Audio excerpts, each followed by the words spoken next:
Je suis devenu le méchant jetable du roman, avide de la beauté du second protagoniste masculin, prêt à tout pour le posséder. À peine arrivé, je découvre que le second protagoniste a été drogué par le propriétaire du jardin. Avant même que je puisse comprendre la situation, il se jette sur moi, me plaque au sol et me mordit partout. Après une nuit de passion avec le second protagoniste, je prends la fuite, bien décidé à ne plus jamais le revoir, mais le système me dit: Hôte, le second protagoniste est le jeune chef de la région Miao. Pendant votre relation, il vous a implanté un ver. Si vous ne prenez pas l'antidote à temps, votre corps se couvrira d'ulcères et vous mourrez. Tu veux dire? Je dois retourner le chercher et me battre avec lui? Ce petit salaud m'a mordu si fort. Le jour s'est levé. La lumière blanche entre par la fenêtre en biais, tombant sur le grand lit. Je regarde mon torse couvert de marques de dents violettes et bleues. Certaines suintent du sang, d'autres ont la peau arrachée, surtout sur la poitrine et l'intérieur des cuisses. C'est une véritable zone sinistrée. Un endroit en particulier me fait souffrir comme si des milliers d'aiguilles s'y enfonçaient. En descendant du lit, mes jambes flageolent, je trébuche et manque de tomber. Je m'appuie juste sur la table de chevet à côté, et je sens quelque chose d'étrange couler le long de ma cuisse. Le visage sombre, j'arrache quelques mouchoirs en papier pour m'essuyer. Je lance un regard noir au jeune homme encore endormi sur le lit, puis, m'appuyant contre le mur, j'entre dans la salle de bain. Le miroir reflète mon visage. Les sourcils saillants, les orbites légèrement creuses, des yeux très standards en forme d'amande. Les extrémités teintées d'une fine rougeur, les lèvres pâles, l'expression actuelle mêlant froideur et examen. Exactement, mon visage identique. Hôte, tu as couché avec le second protagoniste. La voix du système résonne dans ma tête, tremblante, comme s'il allait pleurer. Je me dirige vers un côté, ouvre le pommeau de douche, règle la température. L'eau chaude pénètre les blessures sur mon corps, provoquant des élancements de douleur, la vapeur monte lentement dans la salle de bain. Agacé, je dis: Tu n'as pas écouté toute la nuit? Il faut encore que tu poses la question, on t'a coupé les oreilles. Le système s'effondre, il va te tuer. Il va vraiment te tuer, hôte. Ta mission, c'est de réécrire l'intrigue et de survivre. Je rétorque: Je n'ai pas déjà réécrit? Dans l'intrigue originale, le second protagoniste s'enfuyait et évitait le piège, maintenant, c'est lui qui m'a pris. Et mon cul me fait encore mal. Je ne veux pas perdre mon temps avec le système, je fais ma toilette. Et après m'être lavé, je déchire une serviette jetable, m'essuie et sors.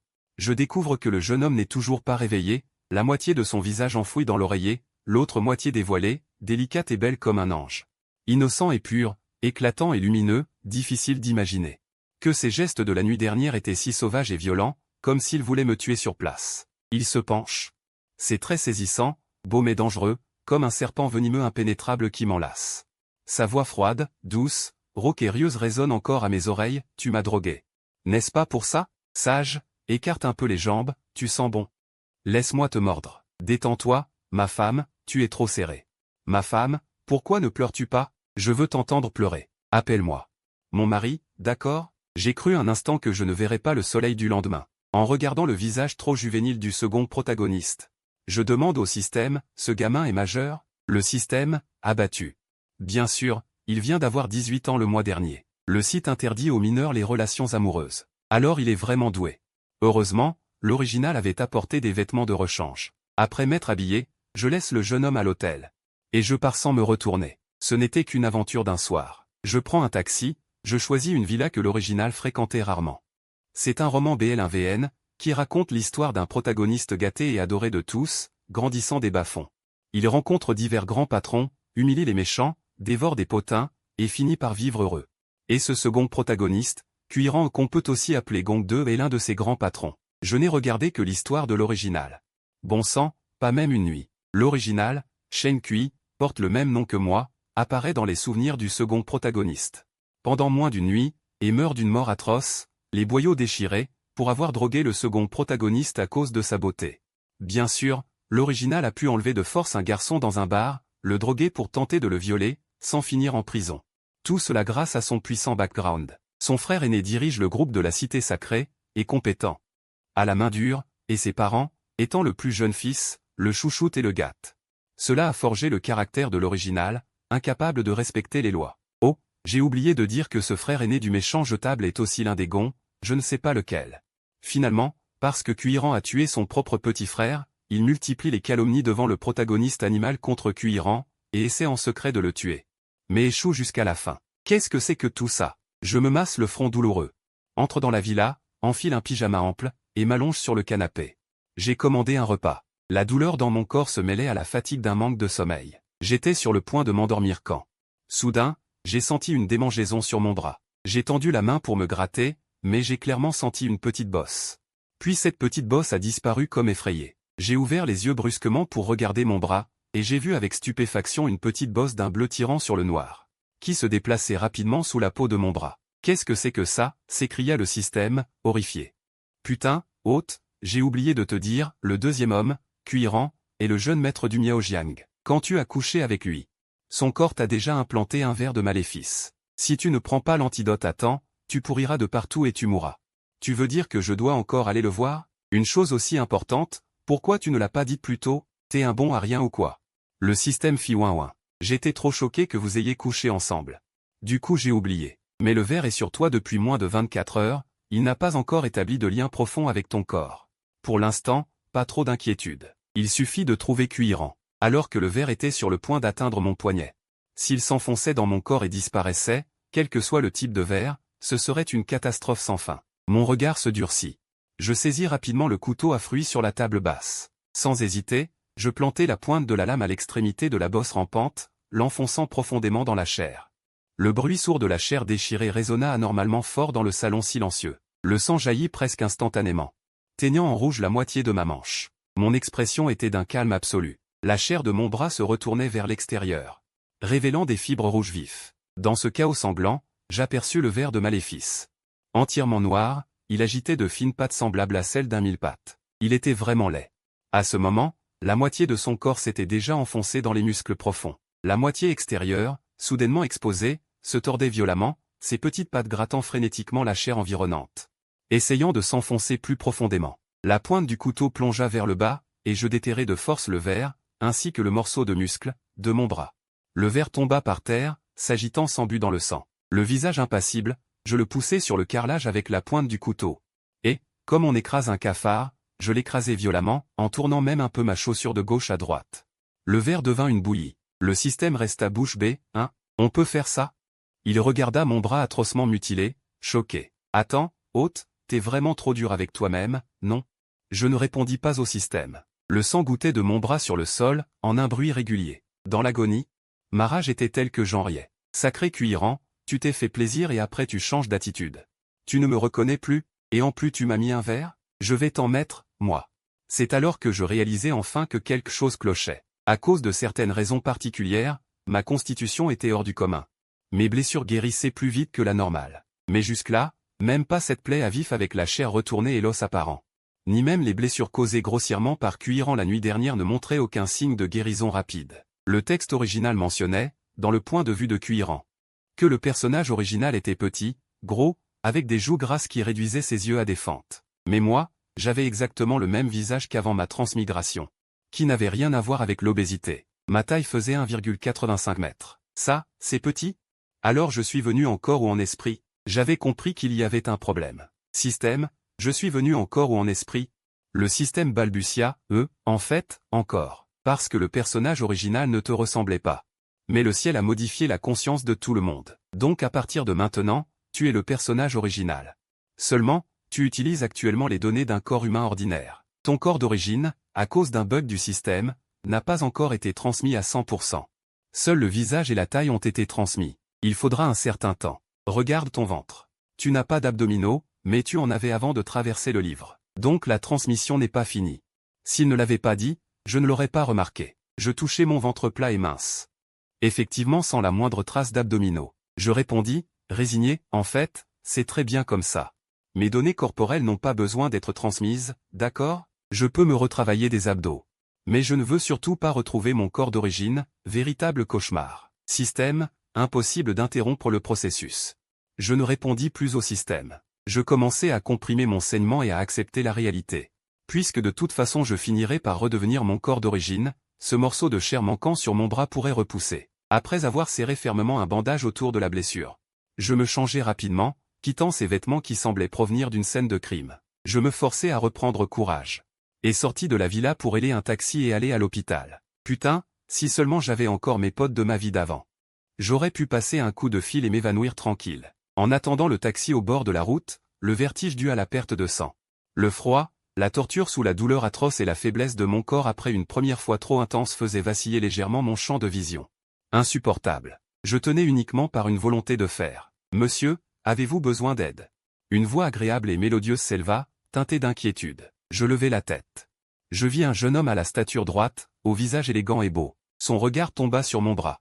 Sur le bandage d'où suintait lentement une large tache de sang. Ses lèvres se serrèrent légèrement, ses yeux pleins de surprise. Bienveillance et inquiétude, je retire mon regard, la voix glaciale. « Pas besoin, » dit le jeune homme avec appréhension. « Mais tu saignes beaucoup, tu es très pâle. Tu as beaucoup de sueur sur le front. Tu as besoin d'aide. Cela ne te regarde pas. » Mais le jeune homme ne montre aucun signe de vouloir partir, il me demande si je veux appeler un taxi pour aller à l'hôpital, alors qu'il s'apprête à arrêter un taxi au bord de la route. Je serre les dents et articule quelques mots, j'ai déjà appelé un taxi. Le jeune homme retire sa main, gêné, et fait « Oh !» La voiture arrive vite. J'ouvre la portière et monte. Après avoir donné les 4 derniers chiffres de mon numéro de téléphone, le jeune homme se glisse aussi à l'intérieur. Tu as vraiment l'air mal en point. C'est triste d'être seul. Je t'accompagne. Tu n'as rien d'autre à faire ? Le jeune homme sourit, dévoilant 2 petites canines. Je n'ai pas cours cet après-midi. Mon regard tombe sur le sac en toile qu'il porte à l'épaule, brodé à l'ourlet du nom d'une école, université de la capitale. Je pense froidement, un étudiant naïf, stupide et trop gentil. Tant pis, un peu de compagnie ne fait pas de mal. Je lui demande son nom. Le jeune homme sourit timidement, Jichian. Ce nom me semble si familier. Comme si je l'avais déjà vu quelque part. Dans mon esprit, le système pousse un cri strident, putain, c'est le protagoniste. Les plis de mon cerveau sont presque nivelés par ces hurlements. Qu'est-ce que tu gueules ? Le système pleurniche, je suis juste excité, non ? Dégage. On arrive enfin au premier hôpital populaire de la capitale. En descendant de la voiture, je titube et Jichian se précipite pour me soutenir. Le vertige dans ma tête s'aggrave. Je reprends mon souffle, merci, Jichian. Dans ton état, il faut aller aux urgences. Je t'accompagne. Nous entrons dans l'hôpital. L'odeur âcre du désinfectant mêlé à l'air froid me frappe. Un brancard. Ici, plaie ouverte avec hémorragie massive. L'infirmière de triage à l'entrée jette un coup d'œil au bandage taché de sang et à mon visage livide, puis crie immédiatement. 2 aides-soignants se précipitent en poussant un chariot plat. Des médecins et infirmières en tenue verte chirurgicale se rassemblent presque simultanément. En un instant. Je suis hissé à plusieurs mains sur le brancard. « À quelle heure as-tu posé le garrot toi-même » demande un médecin d'âge moyen à toute vitesse. Les doigts déjà sur ma carotide, tandis que l'autre main défait les bandages. Quand la blessure sanguinolente apparaît. Le médecin des urgences a un sursaut prononcé des sourcils. Jichian, qui se tient à côté, voit aussi ma plaie, le visage stupéfait. « Mec, dans ton état, tu aurais dû appeler le 120, dis-je d'une voix faible. 12h15, la seconde suivante, je m'évanouis. Pour l'instant, les signes vitaux sont stables. La transfusion sanguine et la réhydratation sont efficaces. Puis le ton du médecin change, devenant grave et furieux. Mais nous avons fait un examen complet. En plus du bras, nous avons trouvé sur la face interne des cuisses, les fesses, les flancs, la poitrine, etc., des hémorragies sous-cutanées fraîches étendues, des égratignures, des marques de doigts et de morsures. Le plus important, c'est une déchirure nette du sphincter anal, avec lésion des tissus mous environnants. Cela signifie que le patient a été violé la nuit dernière. Jichian hausse la voix, incrédule, quoi ? Je voulais dormir un peu plus, mais les voilà en train de discuter d'une affaire criminelle. Voyant Jichian prêt à s'indigner. À appeler la police, du balai. C'est le propriétaire d'origine qui a drogué Cuiran. Mais comme son corps a été pris par moi, aux yeux des autres, ce serait comme si j'avais voulu droguer quelqu'un pour le violer. Et que je me suis retrouvé violé à la place. Je suis obligé de me réveiller, faible, et... J'ai entendu ce que vous avez dit. N'appelez pas la police. Le médecin et Jichian se tournent vers moi, leur regard plein d'incompréhension et d'indignation. Je me sens terriblement embarrassé. C'est arrivé quand j'étais avec quelqu'un dans une chambre d'hôtel. Le médecin et Jichian. Jichian a ce regard clair et désapprobateur de quelqu'un qui n'a jamais été malmené par la société. Mec, ce n'est pas de l'homophobie, mais les rapports sexuels entre hommes sont contre la physiologie humaine. Ça peut causer de graves dommages au corps. Mon regard s'attarde un instant, toi, le protagoniste de ce roman AVN. Tu oses me dire ça ? Toi, à l'avenir, tu en prendras peut-être encore plus que moi. Jichian, cette personne est ton copain ? Pourquoi n'est-il pas venu t'accompagner à l'hôpital ? Non, pas mon copain, juste un coup d'un soir. Jichian écarquille les yeux. Finalement, je ne peux que dire, les affaires de la haute société, tu ne comprends pas. Le médecin a l'air de quelqu'un qui pense que ce gars est irrécupérable. Alors, comment tu t'es blessé au bras ? Demande-t-il après un silence gêné. Je deviens détaché, après une nuit de folie avec quelqu'un, Je suis rentré dormir. J'ai découvert qu'un insecte venimeux s'enfonçait dans mon bras, alors j'ai creusé pour l'enlever avec la chair. Tous les bœufs s'accumulent. C'est un miracle que tu aies tenu jusqu'à l'hôpital. Jichian retroussa les lèvres, t'as vraiment du cran, mec. Mon frère, dit le médecin au patient en donnant quelques recommandations, puis il part. Je jette un coup d'œil à la perfusion sur ma main, me redresse lentement et m'assois. Jichian tend la main à temps pour me soutenir. Je sors mon téléphone, le déverrouille d'une main et dit « Donne-moi ton numéro de téléphone ». D'accord, puis il énonce une série de chiffres. J'examine ce protagoniste du livre, et effectivement, c'est à peu près ce que disait le résumé. Non. Un inconnu naïf et idiot, pourtant tellement aimé, c'est la chance des idiots. Je ricane intérieurement, ouvre Alipay et lui transfère 3000 yuan. Jichian reçoit la notification de paiement Alipay. Il écarquille les yeux. Mon pote, c'est ton salaire pour m'avoir accompagné à l'hôpital. Ajout de Wosha et virement. Il pourrait refuser, mais avec Alipay, pas de souci. Je n'aime pas être redevable. Jichian bredouille en s'excusant, pas besoin, mon pote. C'est juste un petit geste. Je hoche la tête. Un petit geste mérite aussi une récompense. Jichian, c'est trop. Pour toi, c'est beaucoup. Je vérifie le solde bancaire du personnage d'origine, 8 chiffres. C'est le seul bénéfice de m'être glissé dans ce livre, pas besoin de gagner ma vie ailleurs. Même si l'aide du protagoniste m'a profité, je le préviens, ne sois pas si naïf à l'avenir. Un type mal intentionné pourrait profiter de ta gentillesse, tu pleurais sans recours. Jichian se gratte la tête. En fait, mon intuition est très fiable. Elle me dit que tu es un bon gars. Bon gars. Ton intuition est complètement fausse. 3 jours plus tard, sous le regard réprobateur et farouchement opposé du médecin, je sors de l'hôpital contre avis médical. Parce que le système a dit que d'ici 4 à 5 jours, les données de mon corps d'origine seront transmises. Ces jours-ci, l'hôpital prélève mon sang chaque jour pour évaluer mon état. Si je retrouve mon corps d'origine, les données feront exploser le monde médical. Je préfère filer. En arrivant devant la villa, je vois une silhouette allongée vêtue d'un sweat jaune pâle debout devant la porte. Son profil délicat m'est étrangement familier. En entendant mes pas, il se retourne, révélant un visage aussi beau qu'un ange. Ses doigts longs et pâles sont enroulés autour d'un petit serpent vert qui darde sa langue. En me voyant, le jeune homme sourit d'un air ambigu. Avec un ton moqueur et libertin, il m'appelle « Salut, ma femme ». Le serpent vert lève la tête vers moi. Si je ne me trompe pas. Un petit scorpion et un mille-pas trempent sur son épaule. Je lui jette un regard froid, sans dire un mot. Je passe devant lui en l'ignorant, déverrouille la porte avec mon empreinte digitale, et m'apprête à entrer. Le jeune homme, sans aucune gêne d'intrusion, tente de me suivre. Je remarque même un scutigère à sa taille. Et sur son mollet, une araignée de la taille d'une paume, du genre qui ferait fuir les gens s'ils la voyaient sur eux. Assez pour les faire se débarrasser de l'insecte en le jetant au Tibet. Je n'ai pas peur des insectes, mais ça me dégoûte. Pourtant, le système a peur des insectes, terrorisé, il se recroqueville dans mon esprit, putain, ça m'a fait flipper. Exaspéré, je lance froidement, entrez, d'accord. Mais jette d'abord tous ces insectes dégoûtants qui traînent sur toi. Le jeune homme fait, ah, me fixe un instant.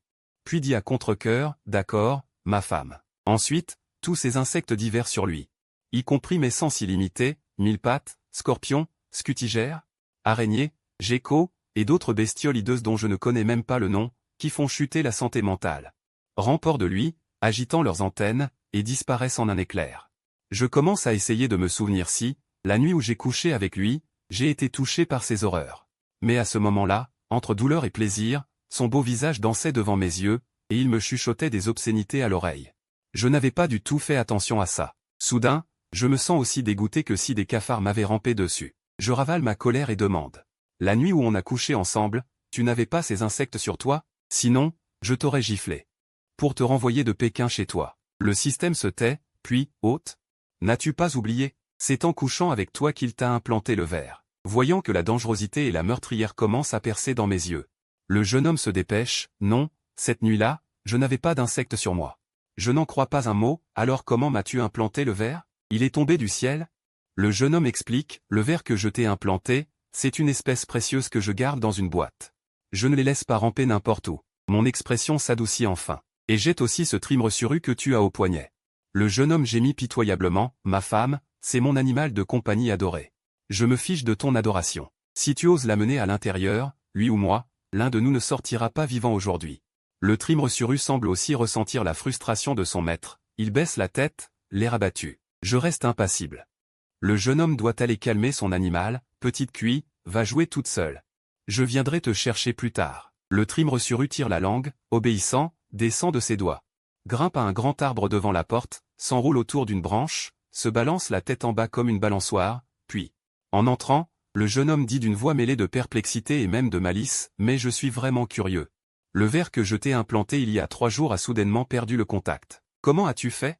Est-ce que quelqu'un t'a aidé à le retirer? » Ou, quand il voit le salon qui ressemble à une scène de crime, il se tait. Le sol est couvert de taches brunes.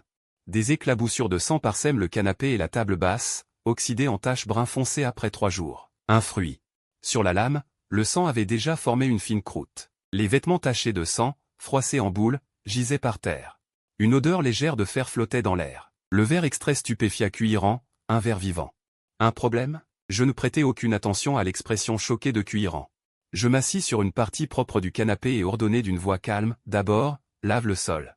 Ensuite, nettoie la table basse et le canapé, jette les ordures, et enfin prépare-moi à manger. Cuillerand me désigna, abasourdi, c'est à moi que tu parles? Sinon, pourquoi crois-tu que je t'ai laissé entrer? Mon bras me fait encore mal. Un domestique gratuit, autant ne pas le gaspiller. Je me réinstallai confortablement sur le canapé. Même quand Cuillerand m'avait maltraité au lit, je n'avais pas cédé, ni prononcé ce titre. Maintenant, je le fis rouler sur ma langue à plusieurs reprises avant de le recracher, d'un ton ambigu, Marie. Cuillerand flotta dans les airs. Comme en songe, il lava le sol, nettoya le canapé et la table basse. Il lava mes vêtements tachés de sang et jeta les ordures. À ce moment-là, les courses que j'avais commandées sur une plateforme de livraison arrivèrent. Les légumes et la viande furent livrés dans la cuisine. Cuillerand, un tablier autour de la taille, se tenait devant la planche à découper, un couteau de cuisine à la main. Il coupa la viande avec dextérité, en tranches d'épaisseur parfaite, toutes de taille égale. Les fibres étaient bien visibles. Il mit l'huile à chauffer dans la poêle, fit revenir l'ail pour en libérer l'arôme. La sauce préparée enroba les tranches de viande, un parfum alléchant s'infiltra dans mes narines. Une autre marmite de bouillon montait en fumée blanche. La soupe épaisse et blanche bouillonnait doucement. Le bar préparé fut arrosé de sauce soja, de ciboule et de gingembre en filaments. Mis à la vapeur, 3 plats et une soupe furent enfin prêts, poivrons sautés à la viande. Bar cuit à la vapeur, poulet aux champignons shiitake et côte levée, soupe de maïs et lotus. Quand j'allais servir le riz, mon bras gauche était un peu raide. Cuillerand prit docilement mon bol et la louche à riz. Il me servit le riz. Nous nous assîmes tous les deux à table pour manger. Force est de constater que la cuisine de Cuillerand était vraiment excellente. J'enchaînai 3 bols de riz, et la dernière once de ressentiment que j'avais contre lui se dissipa dans ce festin. Après le repas, Cuillerand rangea la vaisselle et la mit dans le lave-vaisselle. Je me rallongeai sur le canapé pour parcourir ma tablette. Cuillerand vint s'asseoir à côté de moi et enlaça ma taille. Paresseusement, il enfouit son menton dans le creux de mon cou, huma avidement mon odeur en faisant le câlin. D'une voix boudeuse et contrariée. « Pourquoi as-tu retiré ma puce de localisation? Cette puce ne te faisait pas de mal. Accoucher, c'est tellement douloureux. Tu as l'air d'avoir une grave maladie. » D'un geste calme, je saisis sa tête et le regardai dans les yeux. « Cuillerand, je me fiche de ta puce. Même une puce qui fait pourrir tout le corps et souffrir atrocement. Ou cette puce de localisation qui tentait de violer ma vie privée. Je déteste par-dessus tout être contrôlé. Ce que tu as fait revient à danser joyeusement sur mes points sensibles. » Cuillerand pinça les lèvres, mais certaines puces, si tu les arraches, elles s'affolent et libèrent des neurotoxines. Tu mourras avec elles. Je naquis avec la conviction, pas de liberté, plutôt la mort. Ma première moitié de vie fut une prison, une vie pire que la mort. Être soumis à autrui est pire que de mourir directement. Je relâchai ma prise. Je t'ai drogué, tu m'as implanté une puce. Cette affaire est réglée. Dorénavant, chacun de son côté, pas de compte à régler. Rien n'est réglé. Cuillerand se rapprocha de nouveau. Voyant que je ne refusais pas, il posa ses lèvres sur les miennes. Il m'embrassa tendrement le coin des lèvres, ses beaux yeux semblant cacher une profonde passion ensorcelante. Tu m'aimes aussi, n'est-ce pas? Cette nuit-là, j'avoue que j'ai été un peu trop loin. Plusieurs fois, tu as posé ta main sur mon artère vitale. Mais au final, tu ne m'as pas tué. Ne pas te tuer équivaut à t'aimer. Je détournai la tête durement. Tu te fais des idées. Je ne t'aime pas. Tout au plus, j'apprécie le joli visage angélique de ce second rôle masculin. Vraiment, Cuillerand? Le système passa aussi la tête en cachette, vraiment? Si c'était quelqu'un d'autre qui t'embrassait comme ça, il serait probablement mort avant même de s'approcher, vu comment tu n'hésites pas à te blesser toi-même. Cuillerand attrapa ma main gauche. Fronçant les sourcils, il regarda la gaze, laisse-moi changer ton pansement. Avant que je puisse répondre, il avait déjà défait la gaze, révélant une plaie hideuse. C'était choquant. 3 jours, c'était trop court pour que ça guérisse vraiment. Cuillerand demanda avec sympathie, ça fait très mal? Je baissai les yeux. Plutôt bien. J'ai connu pire.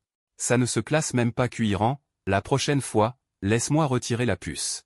Ne te blesse pas comme ça. Quoi? Tu veux encore m'implanter une puce? Je lui donnai une gifle. Furieux, tu veux qu'il y ait une prochaine fois. Résultat, Cuiran tourna la tête, passa sa langue. Et lécha ma paume, ses yeux débordant d'une obsession effrayante. J'étais stupéfait. Incrédule, abasourdi. Je pensais que ma bande de frères de ma vie précédente était déjà assez folle. Je n'en crois pas mes yeux, je suis abasourdi, je pensais que mes frères de ma vie antérieure étaient déjà assez dingues. Je n'imaginais pas qu'il y aurait plus fort que moi, j'en suis resté bouche bée, ce pervers est donc déjà en train de s'accrocher à moi. Le roman ne disait-il pas qu'il était dur, impitoyable, hypocrite et perfide, qu'il aimait jouer avec les cœurs? Donner de l'espoir puis plonger dans le désespoir, c'était celui qui s'attachait le plus tard au personnage principal? Le système a répondu, oui, Kyran. Avec précaution, il désinfecte ma blessure, saupoudre de la poudre médicinale, puis la rebouche avec une gaze propre. C'est l'abus du protagoniste original, maintenant mon frère, qui m'envoie un message pour un virement. Veuillez recevoir 88 888,88 yuan. Qu'est-ce qu'il y a? Mon frère vient de me virer de l'argent. Frère aîné, le deuxième frère veut draguer quelqu'un récemment. Mais j'ai quand même demandé qui. Frère, c'est un stagiaire nouvellement arrivé dans notre groupe, Jixian, qui étudie encore à l'université. Faire un stage dans une grande entreprise pendant son temps libre, ça semble normal. C'est une histoire de bureau. Si tu l'aimes, vas-y. Mon frère a mis longtemps à taper, puis a finalement lâché, je n'ai même pas son WhatsApp. J'ai haussé un sourcil, j'ai fait glisser la barre de discussion. Le WhatsApp ajouté à Jixian il y a quelques jours était déjà tout en bas. J'ai tapé calmement. C'est simple, fais en sorte que son supérieur direct le complimente pour ses compétences exceptionnelles, puis confie-lui un projet important. Mais ce projet nécessite de collaborer avec toi, comme ça tu pourras lui ajouter WhatsApp, non, frère, je ne veux pas d'une relation de bureau. Qui aimerait un chef qui donne des ordres et assigne des tâches? Ne pas le détester est déjà un miracle.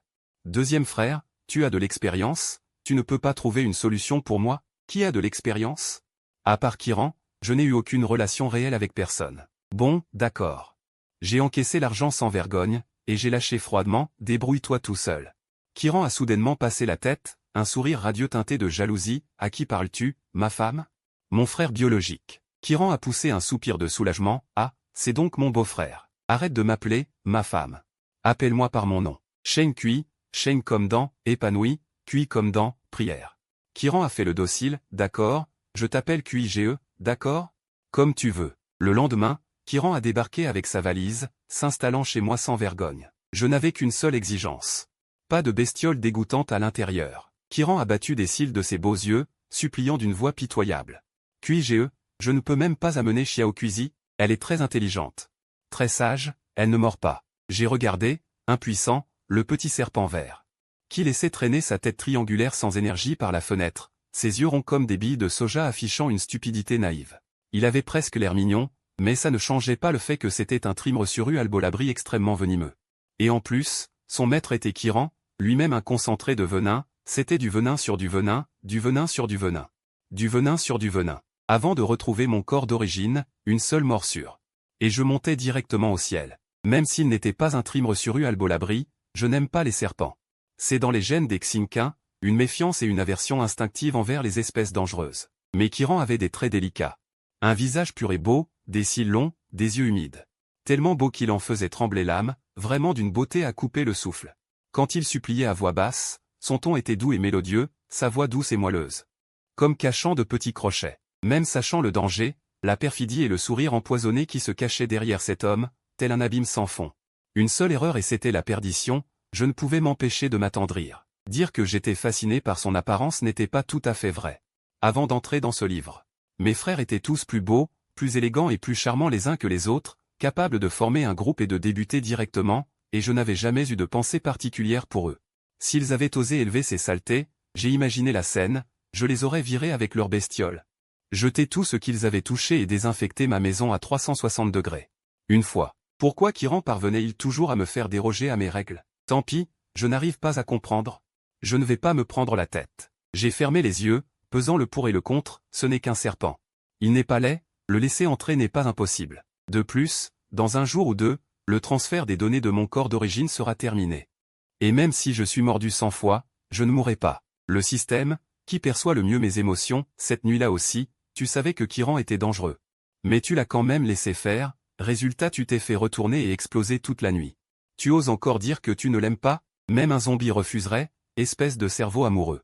J'ai forcé le système à se taire, et j'ai dit à Kiran, d'accord, mais il faut attendre un jour ou deux.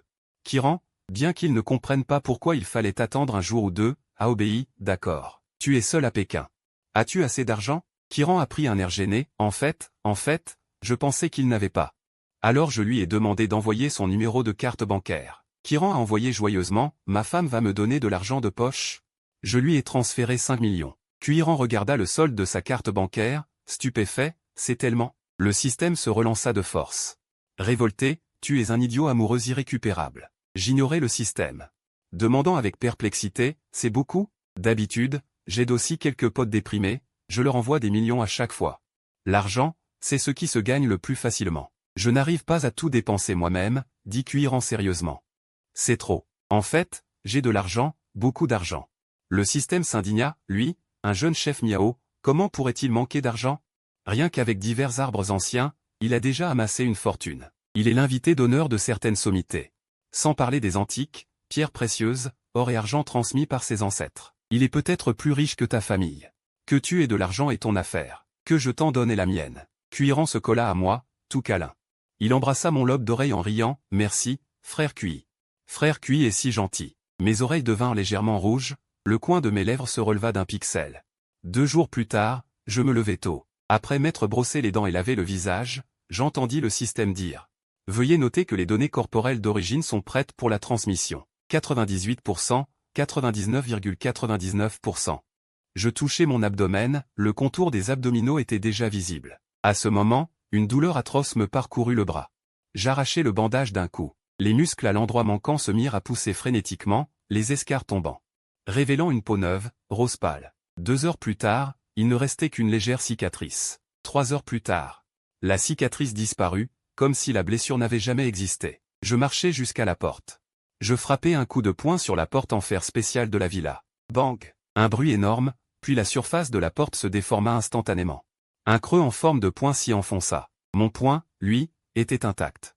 Le système, putain, c'est ton corps d'origine? Trop balèze.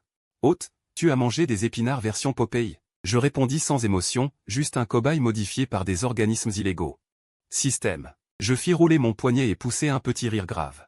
Après tous ces détours, je ne peux toujours pas me débarrasser de ce corps de merde. Devant la porte, un grand arbre fit trembler une silhouette verte fugitive. Puis elle disparut. À ce moment, Kiran arriva, de retour des courses, et se jeta joyeusement sur moi.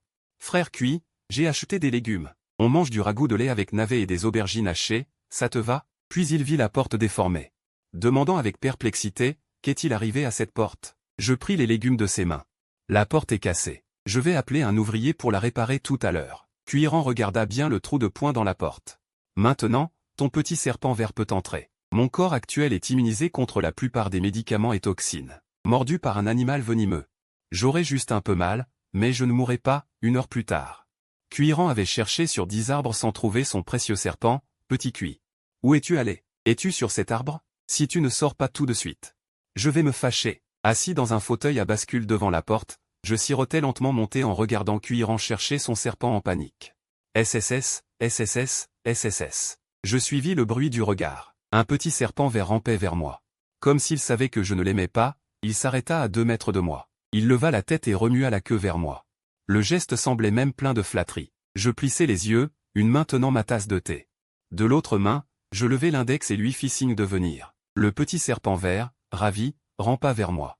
Il frotta prudemment le dos de ma main avec sa tête, puis monta lentement. Ses écailles froides et fines frottèrent ma peau. Il s'enroula plusieurs fois autour de mon poignet, la queue pendant vers le bas, puis resta immobile. On aurait dit un bracelet annelé vert. Je touchai sa tête, il interagit docilement avec moi. Poussant doucement mon index. Il ressemblait à un serpent de compagnie sans aucune agressivité. Mignon, en fait. Kiran revint en maugréant, ce serpent idiot a encore disparu. J'ai appelé si longtemps et il ne revient pas.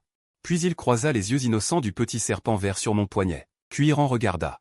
Le serpent, puis moi, le visage impassible. Il s'avança, tira brusquement le serpent de mon poignet. Et le jeta à terre. Soudain, ce serpent lui sembla horriblement gênant. Il ricana froidement. Dégage. Va où tu veux, mais ne touche pas ma femme. En fait, je la trouve mignonne aussi, tout à coup. Kiran déchira un paquet de lingettes désinfectantes à l'alcool. Essuya soigneusement mon poignet là où le serpent l'avait touché, sans oublier mes doigts. Il m'interrompit directement. Ses yeux sombres et profonds bouillonnaient de possessivité et de jalousie. D'une voix sinistre, il dit « Femme. Tu avais dit qu'il ne fallait pas laisser ces serpents et insectes entrer dans la maison. » Résultat, Petit Cuivert fut à nouveau refusé à la porte. Cette fois, c'était son maître Petit Cuit qui était refusé. Il n'y a plus d'amour. Cuirant s'aperçut que la blessure sur mon bras avait disparu. Très choqué, je lui avoue que mon corps a des particularités. Mes blessures guérissent plus vite que celles des gens normaux. Kyran ne comprend pas, et alors, pourquoi avant-hier? Avant-hier, cette capacité de régénération était en sommeil. Voyant que je ne veux pas en dire plus, Kyran ne pose pas d'autres questions. Un soir, Kyran dit n'avoir jamais vu le bar de la famille Jin et vouloir le découvrir. Je m'ennuyais aussi, n'ayant rien à faire, je l'ai emmené. Nous n'avons pas pris de salon privé. Nous avons choisi une table dans un coin près de la fenêtre avec vue sur la ville. J'ai commandé une vodka, et Kyran un cocktail multicolore. Alors que je viens de poser mon verre, je sens une ombre tomber devant moi. Après le parfum frais familier. Une chaleur soudaine touche mes lèvres. Sa langue souple écarte mes dents, et un liquide clair et parfumé est versé dans ma bouche. Les lèvres de Kyran sont très douces, avec le goût fruité de son cocktail, mais elles attisent la brûlure aiguë de la vodka encore dans ma bouche, la rendant plus intense. Je vois ses cils tout proches, projetant une ombre délicate sous la lumière du plafond. Ses yeux rieurs reflètent les lumières qui défilent dehors, ainsi que ma propre stupeur. Kyran s'écarte un peu, la vodka. C'est donc ce goût, murmure-t-il, la voix plus rauque que d'habitude. Il me regarde sans cligner des yeux. Je vois l'éclat humide sur ses lèvres rouges, et son visage net et beau me fait respirer plus fort. Mon regard s'assombrit. Kyran tire délibérément sur le col de sa chemise, dévoilant un cou élancé et pur, ainsi que des clavicules aux courbes gracieuses. Ses yeux brillent comme de l'argent, légèrement ivres, voilés d'une fine brume. Il danse devant moi, comme pour dire « Viens, goûte-moi ». Je suis complètement submergé par le désir. Je n'y tiens plus, me lève brusquement. Les pieds de la chaise raclent le sol, produisant un grincement strident. Alors que j'attrape son menton. Avant que je ne puisse faire un mauvais coup, soudain un bruit sourd, puis un fracas de verre brisé. L'odeur riche de l'alcool mêlée à celle de la glace se répand violemment. Je tourne la tête. À quelques pas de là, un serveur en uniforme du bar, le visage blanc comme un linge. Reste figé, paniqué, les pieds entourés de flaques d'alcool et d'éclats de verre. Putain. T'as pas Dieu? Mon costume Armani, même ton salaire d'1 an ne suffirait pas à le payer, espèce d'imbécile, bon à rien. Devant lui, un homme d'âge moyen en costume coûteux hurle de rage, son pantalon taché de traînées sombres d'alcool. Le doigt pointé vers le serveur, il l'insulte frénétiquement. Où est votre gérant? Dites-lui de venir ici tout de suite. Vous engagez n'importe quelle merde, vous voulez fermer cette boîte pourrie, ou quoi? Le jeune serveur tremble comme une feuille dans le vent.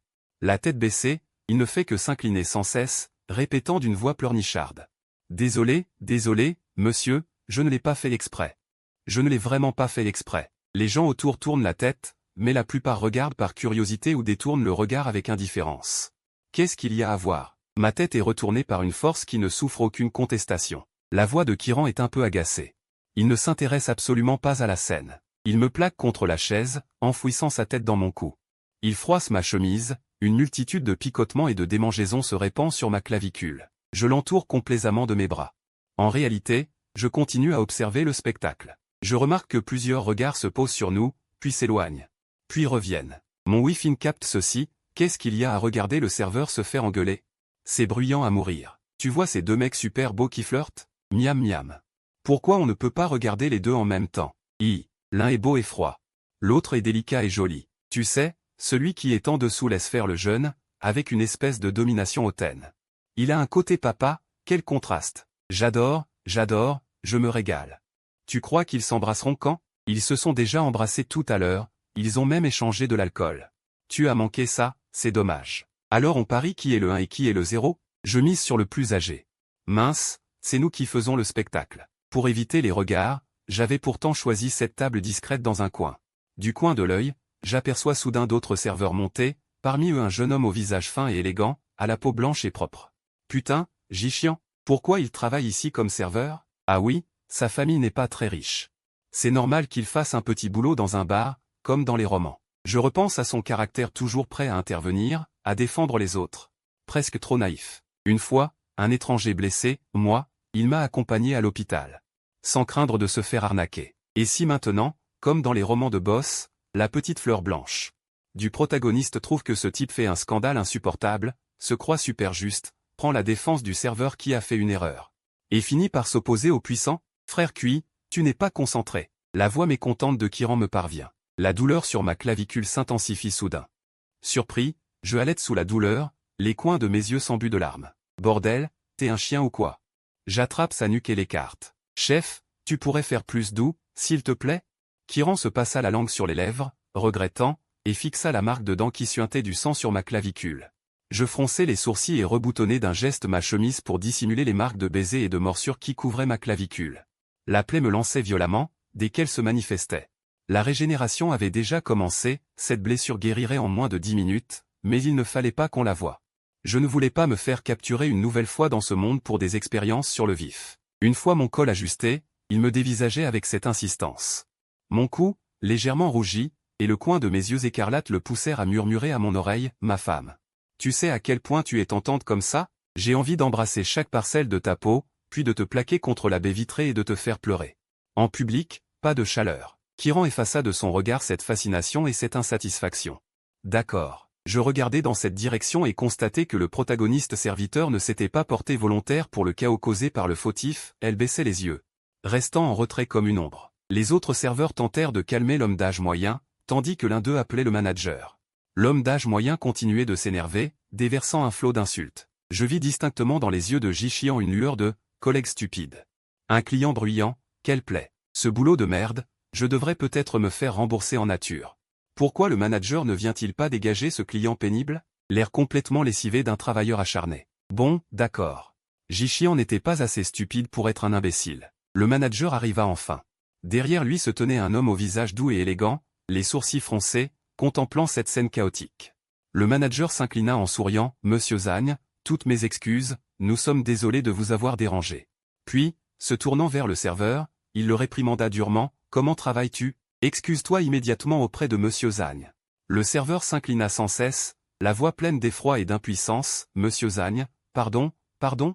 Le manager reprit, souriant toujours au client important, parlant rapidement, « Monsieur Zagne, cet employé est nouveau. Un peu maladroit. Votre costume sera nettoyé immédiatement dans nos meilleures mains, tous les frais sont à notre charge. Toutes vos consommations de ce soir, y compris le vin en cave, sont offertes. » De plus, il baissa la voix en se penchant légèrement. « Nous venons de recevoir un lot privé de Romanée Conti de réserve. Je vais en faire déguster une bouteille, qu'on vous envoie dans votre salon privé. » En guise de dédommagement, l'homme appelé Monsieur Zhang parut un peu apaisé. Mais la colère persistait. Il ricana froidement, « Pourquoi garder une nullité pareille? Aujourd'hui, c'est moi, demain, si elle heurte quelqu'un d'autre, tu crois que ton établissement pourra encore tourner? » Oui, oui, vous avez raison. Le manager hocha la tête comme un pilon, « Nous traiterons cela sérieusement.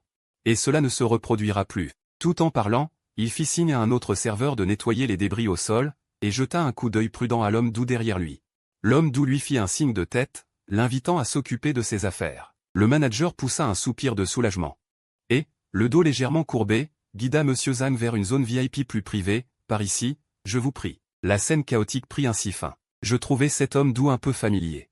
Je fronçai les sourcils en essayant de me souvenir qui c'était, comme si, je ne pouvais pas me rappeler. Bon, si je ne m'en souvenais pas, ce n'était sûrement pas quelqu'un d'important.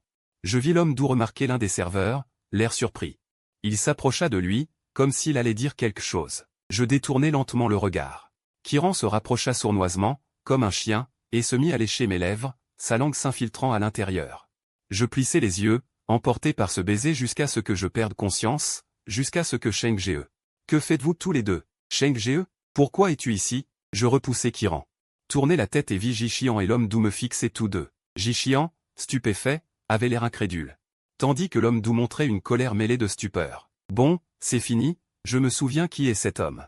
Le frère aîné du personnage d'origine, c'est-à-dire mon frère. Depuis que je suis arrivé ici il y a 15 jours, je ne suis pas allé au groupe pour chercher ce frère. Ni, bien sûr, pour voir les parents du personnage d'origine. Tout au plus, on échangeait quelques messages sur Ocha, je n'étais pas prêt à les affronter. Donc, c'était notre première rencontre, à moi et à ce frère, mais j'avais l'impression de lui avoir infligé un choc violent. Dans le salon privé, le visage doux et élégant de mon frère devint noir comme la suie. Shen Kui, explique-toi, dit mon frère. J'ai 24 ans, c'est normal de sortir avec quelqu'un. Mon frère tourna la tête sans me regarder. Bien que son visage fût doux et raffiné, ses yeux étaient profonds. Il scruta Kiran comme un rayon X. Comme s'il pouvait percer à jour la personne en un coup d'œil. Au bout d'un moment, mon frère lâcha froidement. Très dangereux. Kiran, d'un air toujours aussi sage et innocent, dit, « Mon frère. Qu'est-ce que tu racontes? Je ne comprends pas, Jixian tira sur la manche de mon frère. Directeur Sheng, tu te trompes peut-être, il n'est qu'un gamin. Encore plus jeune que moi, pourquoi dangereux? Mon frère, impassible, tourna la tête vers lui. Toi aussi, tu es un gamin qui vient d'avoir 20 ans. Pourquoi es-tu venu travailler comme serveur dans un endroit aussi mal fréquenté, et ne faisais-tu pas un stage au groupe? Jixian, directeur Sheng, on est en week-end, pas en heure de travail. Il soupira. Tout le monde n'est pas aussi riche que toi, je suis pauvre à en crever. Je dois gagner de l'argent. Même si ton salaire de stage mensuel est de 5000, ça ne couvre pas les dépenses d'un étudiant comme toi. Et en plus, tu viens travailler au bar à temps partiel. Jixian, j'ai une mère malade. Un père âgé, une sœur qui va à l'école. L'enfer du protagoniste passif dans le roman. Le début est vraiment toujours le même. J'admire presque sa gestion du temps, aller en cours, faire un stage, travailler à temps partiel, et en plus trouver le temps de m'aider. Dans l'intrigue originale, il doit ensuite se débrouiller entre plusieurs gonds. Trop fort. Regarde-moi. Mais avec un seul cuirant, je n'en peux déjà plus. Le frère resta sans voix. Mais pour l'instant, le frère n'a pas encore la position de dire « je te soutiens ». La dernière fois à l'hôpital, Jixian a dit qu'il ne discriminait pas les homosexuels, mais que les rapports sexuels entre hommes sont nocifs pour la santé. On en déduit qu'il est actuellement hétéro, et qu'il ne devrait pas du tout s'intéresser à son supérieur masculin. Le frère se fâcha, lança une carte noire et dit à Cuiran. 30 millions, quitte mon frère cadet. Cuiran ne jeta même pas un regard à la carte noire, il se contenta de sourire légèrement. Il lâcha une phrase, je peux t'aider à entrer en contact avec le vieux Cui. L'expression du frère changea légèrement. Ses yeux sombres réévaluèrent Cuiran. Cuiran, calme et posé, arborait un sourire narquois. La condition est que tu ne dois pas intervenir dans mes affaires avec QIGE. Tu acceptes? Le frère ne dit ni oui ni non. C'est un homme d'affaires habile. Ce vieux Cui semble être une personne extrêmement importante pour lui. Son attitude envers Cuiran s'adoucit beaucoup. De retour à la maison. Cuiran enlaça affectueusement mon cou, inspira profondément dans le creux de ma nuque, comme s'il dégustait un nectar divin enivrant. QIGE, tu vois, ton frère sait bien que je suis dangereux, mais il est encore capable de peser le pour et le contre pour le profit. Dis-moi, si Shenchi a des problèmes, est-ce que tes parents feront comme ton frère? Il marqua une pause. Un grand sourire s'épanouit lentement sur son visage. Pourtant, ce visage juvénile innocent et charmant, les paroles qu'il prononçait étaient comme celles d'un serpent féroce. Il montra ses crocs venimeux acérés, se préparant lentement à enlacer sa proie sans échappatoire. T'abandonner. Il observa mon expression, espérant voir sur mon visage la moindre trace de colère, de stupeur, de peur et de tristesse. Comme s'il disait que ma famille n'était pas fiable, et qu'ainsi je ne pouvais compter que sur lui. J'y réfléchis sérieusement. Me laisser tomber, c'est normal, non? J'ai fouillé la mémoire du corps d'origine, ils aimaient vraiment l'original. Mais comparé à la sécurité ou à l'effondrement du groupe Shenchi, l'original serait absolument celui qu'on abandonne. C'est la nature humaine, non? Tant qu'ils envoient de l'argent à temps. S'ils n'envoient pas, ça va aussi, je peux gagner ma vie. Les coins de la bouche de Cuiran tressaillirent. Tu n'as vraiment pas peur que je t'enferme? Je fis un sourire étrange. M'enfermer? Tu veux jouer à ça avec moi? Cuiran trépigna de colère. C'est le vrai système d'enfermement. Tu profites juste du fait que l'autre t'aime. Je bus une gorgée de thé. Tu profites juste du fait que je t'aime, Cuiran. Je l'encourageai. Si tu arrives à m'enfermer, ce sera ton talent. Je perdrai et j'accepterai. Bon courage. Cuiran. Système, hôte, tu ne vas vraiment pas lui mettre un coup de poing? Elle est mon mari. Comment pourrais-je me résoudre à le tuer? Au début, il s'opposait farouchement, mais en moins d'un jour, papa et maman ont changé d'attitude. Plus vite qu'on ne tourne une page. Ils tiennent la main de Cuiran avec chaleur, s'enquièrent de lui, encore plus aimable qu'avec moi, leur propre fils. Je le regardais d'un air méfiant. Tu n'aurais pas ensorcelé mes parents? Eh bien, c'est possible. Cuiran, vexé, comment pourrais-je ensorceler tes parents? J'ai utilisé des incitations normales, d'accord. Le petit serpent vert s'enroula autour de son poignet, sortit la tête et tira la langue, comme s'il voulait me lécher. Puis il lui donna une tape et le renvoya. Le petit serpent vert agita sa queue avec vexation. Cuiran ricana froidement. Si je te vois encore essayer de toucher ma femme, je t'arrache la langue. Le petit serpent vert ne bougea plus. Frère Sheng, au secours, au secours, au secours. En entendant les cris terrifiants de Jixian à l'autre bout du fil, qu'est-ce qui se passe? Jixian pleurnicha.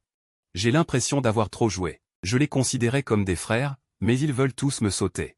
Je t'avais dit de faire attention. Il y a environ 7 ou 8 mois, Jixian a été successivement, par mon frère PDG tyrannique. Son camarade froid et distant, capitaine d'une célèbre équipe sport, son ensoleillé, ouvert et sournois, le beau gars de l'école, un cadet. Le petit-fils adoré d'une famille, un passant qui l'a sauvé d'un stalker, un acteur glamour et charmant, juste 4. Je jetai un autre regard à celui qui était blotti dans mes bras, dressant l'oreille pour écouter les potins. Tout en affichant un sourire malicieux, ce beau petit fou venimeux, le jeune maître du Miaojiang. Ce n'est rien, je t'en ai déjà enlevé un. Tu peux y arriver. Alors, qu'est-ce que tu ressens pour eux maintenant? Jixian tout sauta. Je ne sais pas non plus. Quand je faisais semblant de dormir, mon aîné m'a embrassé. Je me suis senti plutôt bien. Ton frère s'est approché de moi, s'est penché à mon oreille pour me parler, et j'ai trouvé que sa voix était plutôt agréable. Les abdos de mon cadet étaient agréables à toucher, vraiment sympa, et dès que je le vois me sourire. Je rougis. Tu te dis qu'il peut exister quelqu'un d'aussi beau dans ce monde? Et en plus, c'est ce célèbre acteur. Tu appelles ça les traiter comme des frères? Tu es né pour éviter les histoires? Non. Jixian n'a jamais été appelé par personne non plus. Je n'avais pas d'amis quand j'étais petit, c'est seulement depuis 6 mois environ que j'ai rencontré peu à peu ces quelques bons frères. Je pensais que tout le monde fonctionnait comme ça. Désolé, mais moi et mon frère, on ne fait pas ça. Je n'ai rien dit. Avant, j'avais un frère qui s'appelait Yingdu. Elle avait un visage très nonchalant et magnifique, du genre qui te marque dès que tu la vois. Ensuite, un autre frère est allé la draguer, et directement Yingdu lui a cassé 2 côtes. Cette histoire nous apprend que franchir les limites attire des coups. Et voilà qu'avec Jixian, eh bien, tout va bien. C'est agréable à écouter, agréable à toucher, agréable à regarder. Alors t'es foutu. Un conseil, si tu rêves de choses qui ne tournent pas rond chez toi au milieu de la nuit. Surtout réveille-toi, a dit Jixian. Frère Sheng. En fait je pense que, j'ai raccroché. Cui. Ran est sorti de mes bras, s'est penché sur mon épaule, riant à en perdre haleine. Ce gamin a de la chance. Soudain, je me suis senti très mécontent. Cuiran, si je n'étais pas apparu. Serais-tu tombé amoureux de Jixian? Cuiran a été très surpris, ma femme, je suis tombé amoureux de toi au premier regard. Comment pourrais-je l'aimer? Je déteste le plus les gens volages. J'ai plissé les yeux et dit avec surprise, ah bon? Puis Cuiran a ri, sa voix s'est adoucie, avec la clarté d'un adolescent. Mêlée à une touche d'inquiétude, puisque ma femme doute de moi, alors tout à l'heure, tu vas goûter l'amour profond, minutieux et complet de ton mari. Attends, je te crois. Je te crois, d'accord? Soudain, je me suis retrouvé en l'air, Cuiran me portait vers le grand lit de la chambre. J'étais terrifié. Hier, il m'a fait jouer au docteur et aux patients avec lui, j'ai l'impression d'avoir une lombalgie. Le pire, c'est que je jouais le docteur, mais le patient m'a cloué sur la table d'examen. Et aujourd'hui, ça recommence. Même si mon corps a une forte capacité de guérison, la fatigue physique et mentale ne se rattrape pas en un instant. J'ai fait un saut de carpe pour m'échapper de ses bras et je me suis enfui à toutes jambes. Cuiran m'a regardé, le canard qui filait droit au bec s'envolait. Ma femme, arrête-toi. Ne cours pas. Fin du texte principal. Hors série, Cui. Ran tombe amoureux de Sheng Cui au premier regard. Quand j'ai pris conscience que je n'étais qu'un personnage dans un roman. J'étais déjà drogué. Mais j'avais moi-même mordu à l'hameçon, sauf que cette drogue n'avait aucun effet sur moi. J'ai vécu toute l'année avec toutes sortes de poisons, j'ai testé des venins sur moi-même, je suis depuis longtemps immunisé contre tous. Encore moins une simple boisson aphrodisiaque. Ce Sheng Cui était petit et gros, comme un porc. Dégueulasse. Ses yeux pleins de cupidité et de luxure, il faudrait peut-être les arracher. Il me donnait la chair de poule comme si des cafards grimpaient sur moi. Et, pourquoi ne pas lui faire essayer mon nouveau verre à poison? Il adore ronger la graisse des vivants. Mais en un clin d'œil, ce gros porc avait disparu. Une autre silhouette élancée est apparue dans la pièce. J'ai levé les yeux, l'homme portait une chemise blanche. Épaules larges, taille fine. Il avait une apparence de premier ordre, des traits très acérés. D'une beauté et d'une élégance irréelle. Ses yeux en amande baissée étaient calmes et froids, avec une froideur tranchante comme une lame qui sort brusquement du fourreau. En même temps, toutes les informations sur Sheng Cui dans mon esprit se sont tordues, déchirées et dissipées. Le visage de ce gros porc a été remplacé par ce grand beau gars froid devant moi. Je l'ai regardé fixement, qu'il est beau. Mon type parfait. J'aimerais le baiser. Même l'aphrodisiaque n'avait pas réussi à me faire réagir, mais en le voyant. Mon corps a honteusement changé. L'homme a vu mon visage, je n'ai pas raté l'éclat d'admiration et d'appréciation dans ses yeux. Mais qui a vite disparu complètement. Il a voulu partir. Pas question. Sans dire un mot, je l'ai plaqué sur le lit. Son visage a montré de la stupéfaction, il a crié. « Qu'est-ce que tu fais? Dégage !» L'homme s'est débattu avec force. Comme s'il voulait me jeter à terre. Je lui ai souri doucement, j'ai dit d'une voix douce, « Femme, aide-moi. » D'accord? L'homme a cessé de lutter, il a fermé les yeux en se résignant. Le lendemain, quand je me suis levé, la personne à côté de moi avait disparu. En repensant au corps tendu de l'homme la nuit dernière. À sa respiration contenue, aux larmes au coin de ses yeux, et quand j'ai été trop loin, il a attrapé mon cou à plusieurs reprises. Pour finalement relâcher ses doigts. J'ai fermé les yeux un instant pour calmer mon agitation intérieure. Pas grave, je lui ai planté un verre de localisation, Je peux sentir sa position maintenant. Je pourrai bientôt aller retrouver ma femme. Femme, attends-moi. Pourtant, 2 heures plus tard, la connexion fut brutalement coupée, il avait retrouvé sa femme. Si heureux, mais ma femme ne veut pas laisser mes insectes et mon animal de compagnie entrer dans la maison, ça me brise le cœur. Je me suis fâché, toutes ces punaises et ces serpents idiots, dégagez, ne touchez pas à mon bébé adoré. Même en sachant que le chevalier sacré de substitution n'était pas un homme ordinaire, sa cruauté me glaçait le sang où il s'était arraché la chair, la peau et les os. Sans aucune anesthésie, il s'était littéralement extirpé la plaie, la blessure béante où manquait la chair de crabe était hideuse et terrifiante. Rien qu'à voir, c'était atrocement douloureux, j'en avais les larmes aux yeux de chagrin, si j'avais su, je ne lui aurais jamais posé cette malédiction. Mais le chevalier sacré s'en fichait complètement, il disait que préférait la mort à la manipulation, et qu'il avait un passé qu'il ne pouvait pas dévoiler. Moi, je ne pouvais pas le connaître, mais ce n'est pas grave, un jour, je ferai en sorte que ma femme m'ouvre son cœur. Son corps changea soudain, la plaie hideuse sur sa main guérit en une nuit, et en une seule nuit des abdominaux apparurent. La sensation au toucher était excellente, et son corps n'était plus aussi maigre qu'avant, quand on le serrait dans ses bras, ce n'était plus aussi anguleux. Au contraire, il était devenu mince habillé, musclé nu, mais elle refusait d'en dire plus. Je n'ai pas insisté non plus, c'était probablement le corps de son monde d'origine. J'avais vu ce roman dans un bar. Mon partenaire destiné à l'origine, un partenaire que je devais partager avec d'autres en apprenant cette intrigue. Je n'en revenais pas. Je me demandais ce qui avait passé par la tête de l'auteur de ce roman. Avec mon caractère, mon besoin de contrôle, ma possessivité débordante, ma folie obsessionnelle, ma méchanceté, ma perfidie, mon égoïsme, ce que je convoitais ne pouvait être que mien, à partager? Non.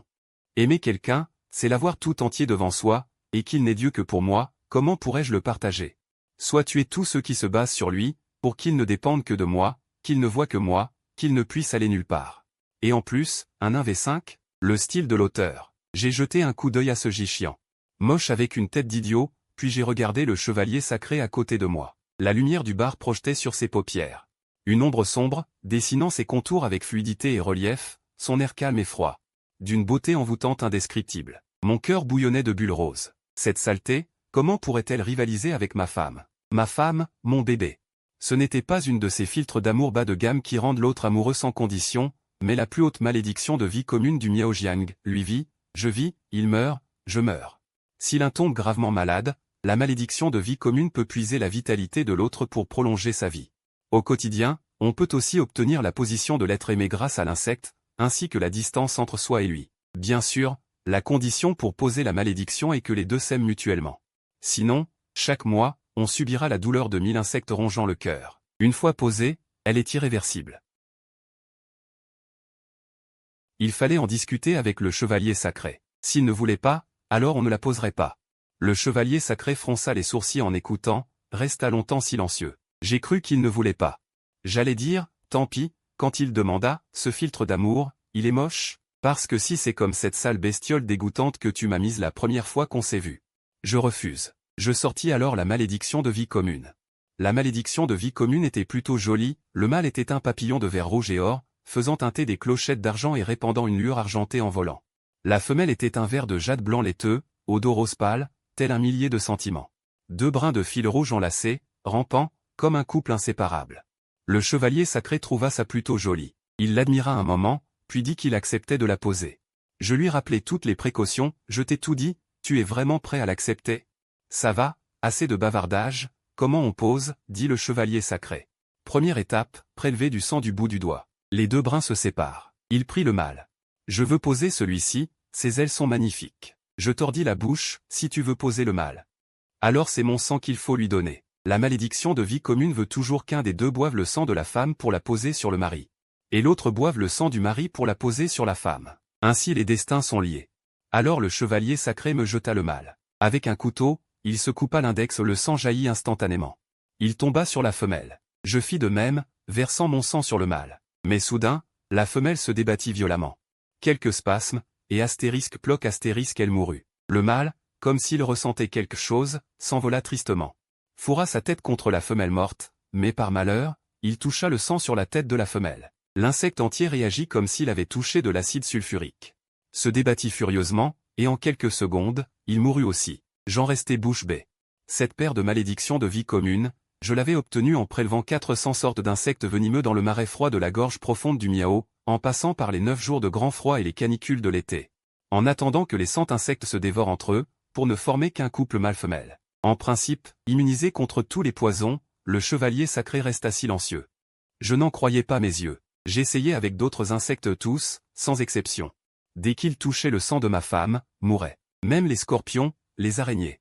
Les 1000 pattes, en touchant le sang de ma femme, mouraient aussi. La petite verdurette, témoin de la scène, se blottit en tremblant autour de mon poignet.